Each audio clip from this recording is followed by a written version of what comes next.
Just like always, spot on as we thought the Wisconsin Badgers would get thumped on Saturday. Never a doubt. Never a doubt. Baton Rouge. That was pretty fun up there at Lambeau. I bet it was. It looked like fun. I've got a good hot topic question for you that maybe I don't know if all right anybody is. Well, I got a confession to make. Even though I was on the clock, I did watch the game here at work. Boy. So there was some hours that were. I'll make sure you get half paid. Okay, for those all right, hours. good. But no remote was thrown, so that was a plus. So that's actually pretty impressive. What a great Saturday! Holy cow! What a great weekend of college football, and now we look forward to the NFL. So good times, fun times. It's busy, so we won't spend too much time on this intro. We'll just get into it. Let's get right to the point. This week's episode of Extra Points hits you right now.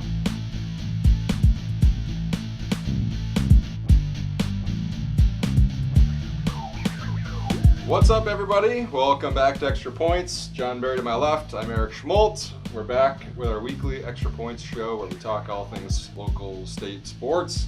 And it leads me to my... Hang on. Oh, right here. Oh, there we go. I didn't even notice. Under Armour Badgers. I didn't realize they sold things in gray. Well, they do. Under Armour. I'm all for it. They're 1-0 as the Under Armour. I should have worn my new sunglasses. You should have. Yeah, you bought over the weekend. See, there you go. $8 pair of sunglasses. Oh boy.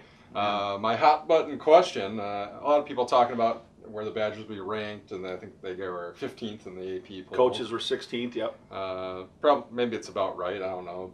Polls don't really matter at this time of the year anyway, except that they weren't even ranked. And now if you were ranking based on best performances of week one, they should probably be a top 10 team. They should be, but they're not going to be. But I get that. But it was fun to watch College Game Day live from Lambeau where you were at, and Corso and Herb Street and the gang, and they all picked LSU, which I'm not surprised. And then Mr. Rogers came on board and gave the proverbial W and said, the last 5 times the SEC has beaten the Big Ten head-to-head, he said, but you know what? Streaks are made to be broken, and sure Mr. enough. Rogers was right. So 16-14, and I think what I got to talking with specifically with somebody who goes to a lot of these huge games is, where does this rank in terms of just like best games that they had attended or best games that the Badgers have had? And I mean, I haven't been to all these Rose Bowls, and I think maybe you toss out the Rose Bowls and the Final Fours, maybe say like regular season at least. Any sport for Wisconsin, where was that the greatest? It's game up there. ever, I would say the time Ohio State came in as number 1 in football, and the Badgers beat them. That's what we said too. 2003. 2003. Schubert to Evans, 99 yards. That was pretty sweet, but certainly it's in the top 5, and even with some basketball games that have been, pretty incredible. This one, just because of the magnitude and what was it about, and really the fact that it kind of kicked off the college season, so everybody was watching. Right. And was at Lambeau. At Lambeau, and you and I both thought, please don't lay an egg. Just please don't get blown out. And boy, it was far from that. I thought they won 16-14, and they could have easily have won by more than that. The defense was great, and I think the 2 things I'm going to take from that game is, number 1, that defense is going to keep them in games. And I'm not saying it's going to help them win more games, but it's going to keep them in games, and the offense is going to get better. And I think you take those 2 things, and maybe maybe that 8-4, 9-3 season is not such a pipe dream. Yeah, I was thinking 8-4 as I thought about it tonight today, just based on it's one game so far. Yep. They still have to go through that crazy schedule we talked about last week, but that's a game where we didn't think they were going to win. Mm-hmm. So now there's one more on the docket. Yep. The defense was awesome, even though Chris Orr was gone after one play, and now he's gone for the season.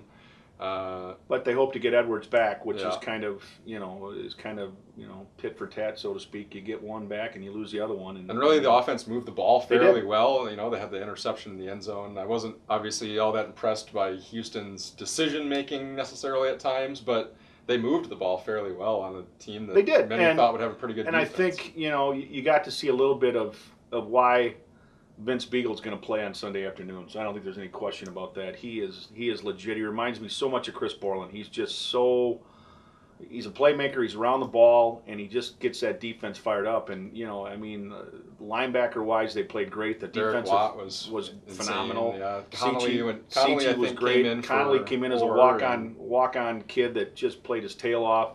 The secondary, kind of the bend don't break, gave up a couple of big plays, and really Fournette, for as good as he is and he's as good as advertised, those were the quietest 138 yards I think you'll ever see in the history of college football, because other than 2 plays, he didn't hurt us. Yeah, and maybe there were even a couple more where there were most of his yards came on probably like 5 plays. They did, yep. A lot of it was 4 yards here and there. Yep. And, we'll see what happens with LSU. We were talking the other day now. You got to root for LSU the rest of the way. You want them to do well because that helps our RPI and everything else. And, and they probably will. They'll rebound. They did not get good quarterback play, I didn't think. I thought their quarterback was really, that last pass he threw was terrible. I mean, that wasn't to anybody. And say what you want about the cheap shot. The guy got a 1-game suspension. I've heard he should have got a year. I heard he should have got more. My only thing is, how are you penalizing him by keeping him out of Jacksonville State? Right. I would have kept him out of the first SEC game if you really want to punish him. Well, he was going to miss the first half of the next game anyway because he got ejected. Right. So I mean, that's LSU's decision, and the NCAA probably could have stepped in, but a cheap shot, no doubt about it. But frustration is what it was, and Dixon said, "Hey, I've been hit harder," and I'm not sure he has been, but the way it is we're 1-0, and Akron and Georgia Southern coming up next before we embark on a brutal Big Ten schedule with Michigan State and Michigan back to back on the road. I guess just make sure you don't overlook it. Right, exactly. Just take care of business with Akron, take care of business with Georgia Southern and Georgia State, and get Whatever ready. It is. Whoever, get ready for Michigan State. Which let's face it, if they can go 1-1 in Michigan, I'd be okay with that. Yeah, got to get there first. Make sure you get it done. Shout out to the Warhawks. They opened their season with a big win, just as we thought. They get another one this week at home. Belhaven miss. Always at home here in the early portion of the season, so that's good for them. Let's, I guess, move on to the high school slate here real quick, just kind of get you caught up.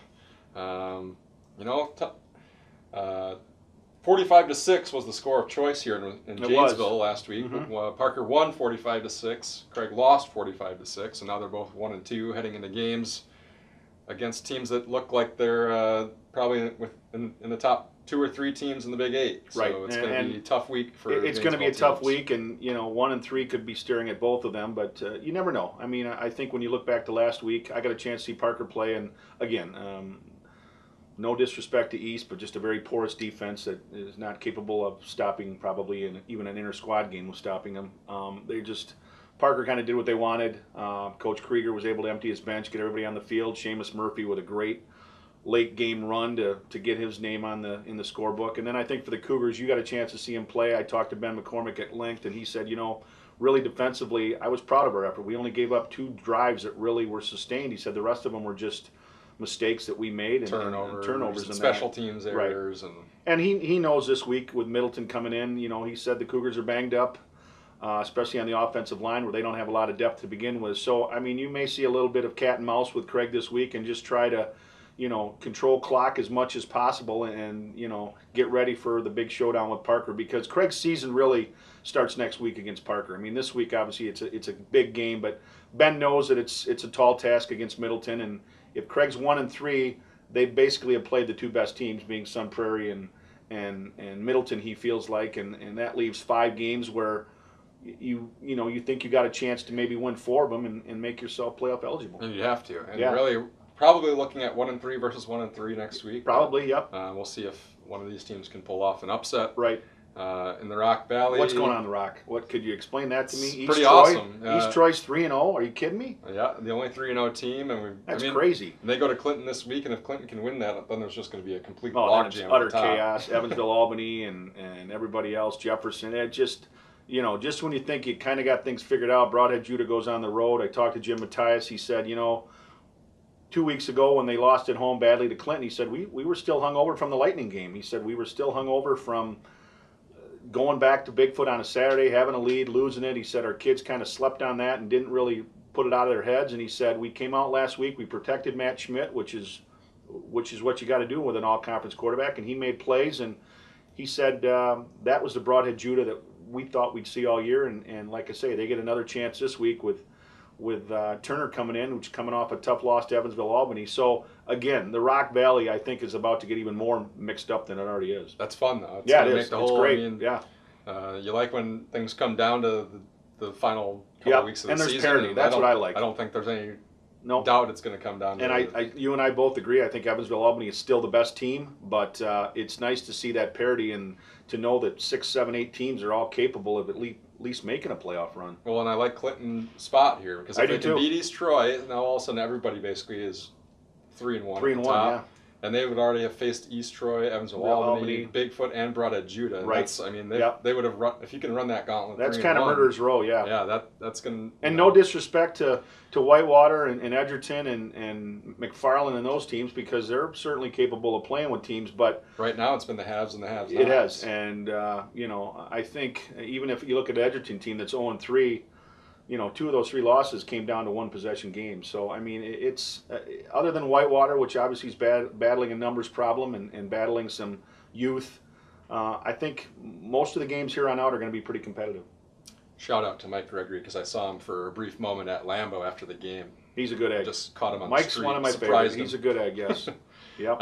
In the Southern Lakes, the Cardiac Comets are back at it again. They if you remember end of last year, they had the crazy comeback against Wilmot. Now on Friday they were down 34-12 against Elkhorn. Come back and win it 35-34.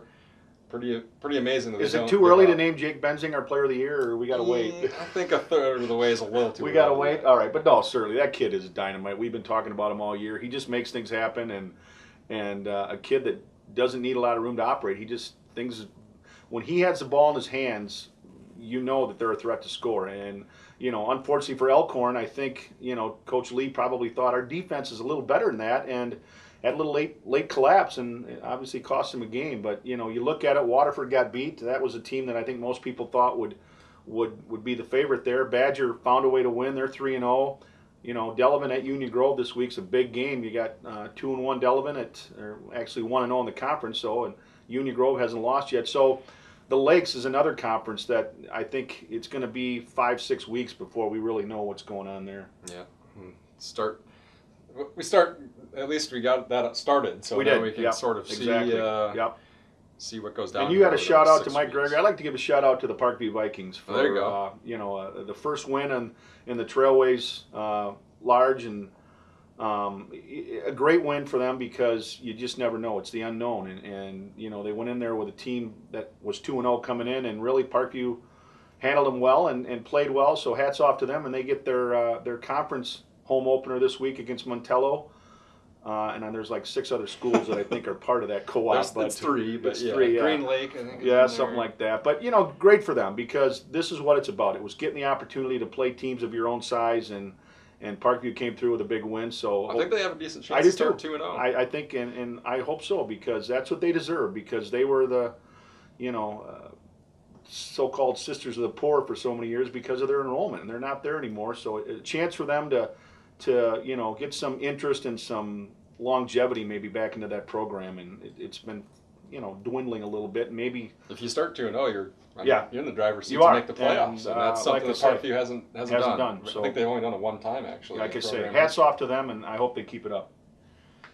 Shall we move to the NFL? We shall, yes. Finally, the NFL season is here after dun, dun, dun, dun. 5 weeks of meaningless preseason games where Teddy Bridgewater blew up his knee without anyone near him. It's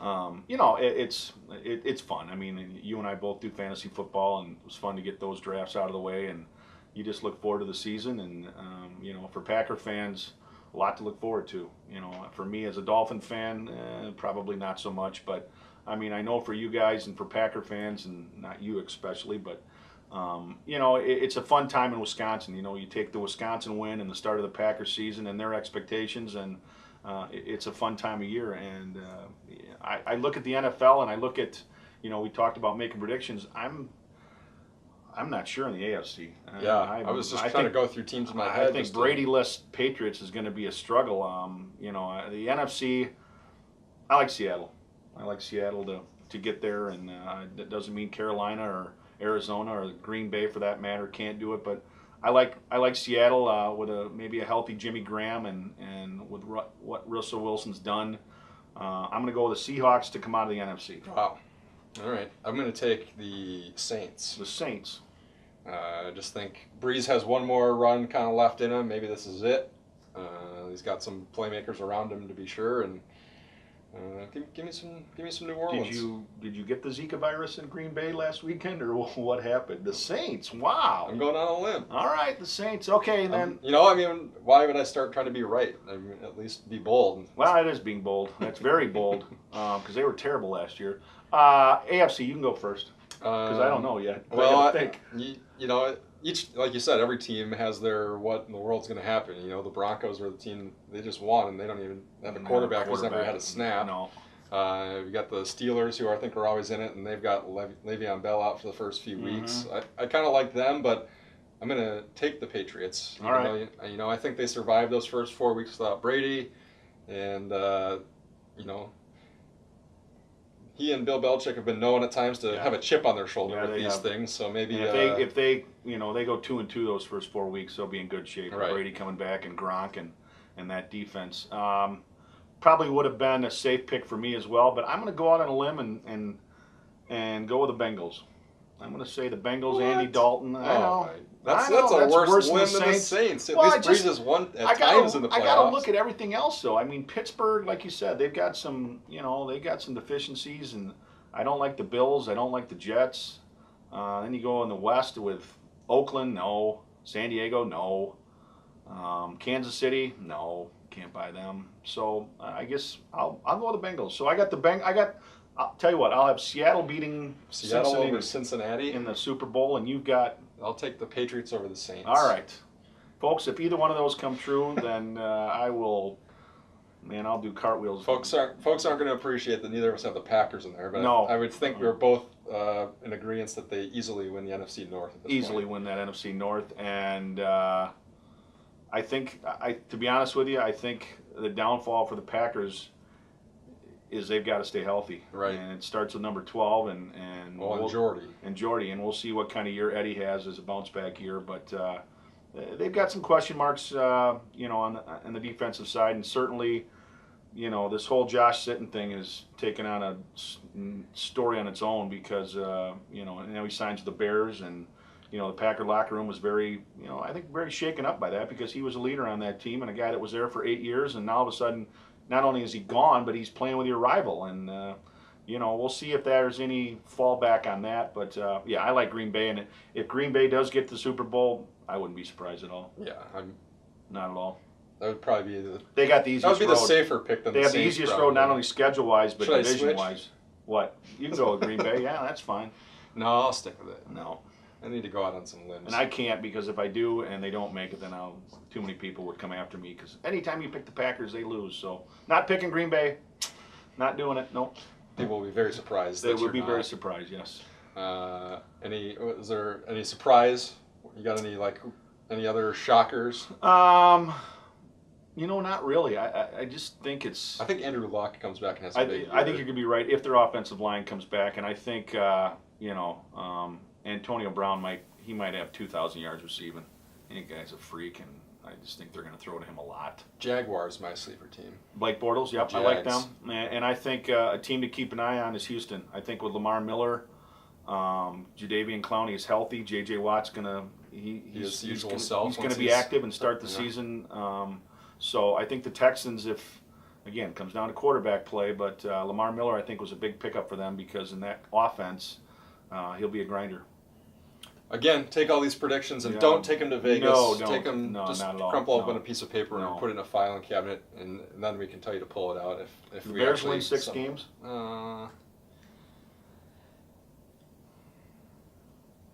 I'll say no. No, I say no. 5-11. 5-11 for the Bears. Sorry, Bear fans. But it's so hard to think about it because the rest of the NFC North is just such a bad. I mean, now that Bridgewater's out and the Megatron's the Bears gone, could win 3 games in their own division, right? And they don't even have to win 2 more. But I think it could be a long year for the Bears. But John Fox in the second year, wherever he's been, has always had success. So maybe that'll play on the side of the Bears.